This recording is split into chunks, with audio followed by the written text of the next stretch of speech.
Today's lesson is on the area of 2D objects.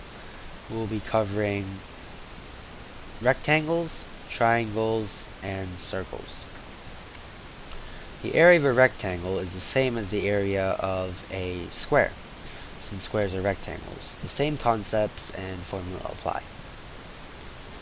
So traditionally, when you'd be learning the area of a rectangle, you'd just be told its formula, A equals B times H, and you'd be told to memorize this.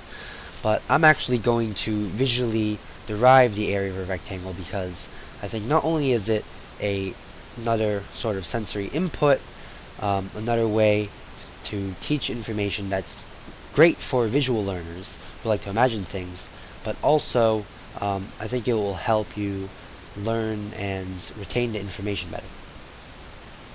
So one way to imagine a rectangle is just to imagine that this horizontal line, the base, is repeated over and over and over again. And now this white space I have between these lines, they're not meant to be there, but it would take me way too long to draw enough lines to eliminate the white space. So I'm not going to do that, just to save some time. So as you can see, the rectangle is just the base repeated the height amount of times. The base just keeps repeating the height amount of times. So the area is just going to be the base repeated height amount of times, so base times height. So for example, if the base was 4 centimeters and the height was 8 centimeters, then the area would be the 4 centimeters repeated the 8 centimeters amount of times.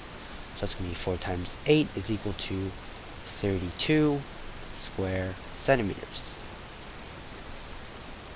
The area of a triangle is going to be somewhat similar. There's a similar concept, but the area of a triangle is not quite the base times the height.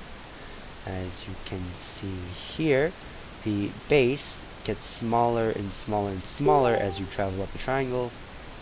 So the base times the height is too large an area for the triangle. What you can do instead is you can draw a rectangle and boom, a diagonal line here.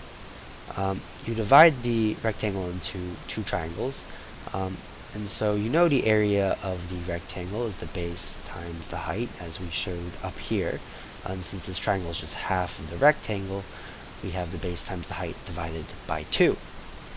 Now obviously these triangles, you can show this, demonstrate this by showing that each of these two triangles that you divide the rectangle into have the same base and the same height, so they must have the same area, and since they have the same area, each of them is half of the area of the rectangle.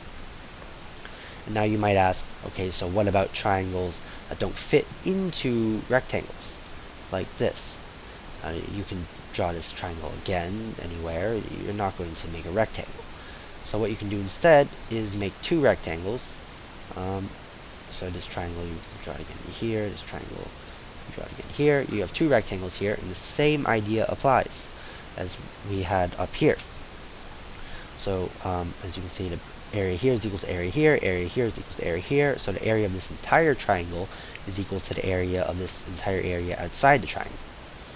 So the area of the triangle here is again going to be the base times the height, which is the area of this entire rectangle, then divided by 2. So this is in agreement with this up here. Okay, so here for the rectangle and triangle, I was showing that they were made up of the base repeated over and over again the height amount of times, but you can also imagine this if you rotate this 90 degrees as the height now being the base here, and so the height would be repeated the base amount of times. You can imagine it that way. Either way works. Alright, so now for the circle. The area of a circle is a little strange, but the same concept can be applied. And I encourage you to pause the video if you can and try to visually derive the area of the circle like we did for the triangle and rectangle. Do that, but for the circle. And at least try it. So for the area of a circle, you might initially think it is just the radius repeated the circumference amount of times, similar to how we said the rectangle was just the base repeated the height amount of times. But this is wrong, and I will show why it's wrong. It has something to do with the fact that the circumference of the circle gets smaller and smaller and smaller as you get closer to the center. These straight lines really, they don't work well with circles. You really need circles to deal with circles, the area of circles. You're going to want to imagine it as circular, not as straight lines. So now if you imagine a circle as just a bunch of smaller circles, making a larger one, and again the white space here between the lines shouldn't be there, but I'm just saving time, you'll see that if you split the circle down from the top to the center here, and you were to unravel this circle, so this would go down here, then, and this is the radius here, then you would get, here this is the center, you would get this shape where the circumference here starts out really small, it gets larger and larger and larger, so it starts out small and it gets larger and larger and larger as you get farther away from the radius. You will eventually get a triangle. And so now we know the area of a triangle, as we showed up here, is the base times the height divided by 2. So the base here is also the same, it is the radius. This is the height, this is the radius, times the base, which we know to be this line here, is this largest line unrolled, and this is going to be the circumference. So radius times the circumference divided by 2 is the area. And that's pretty cool. The circles actually can be represented as a triangle. But this can be simplified further.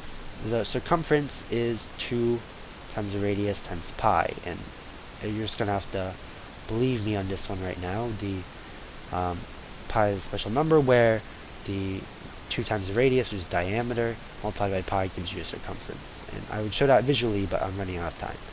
So 2 pi r times r divided by 2 is the area, and these 2's cancel out, so you get the formula pi r squared.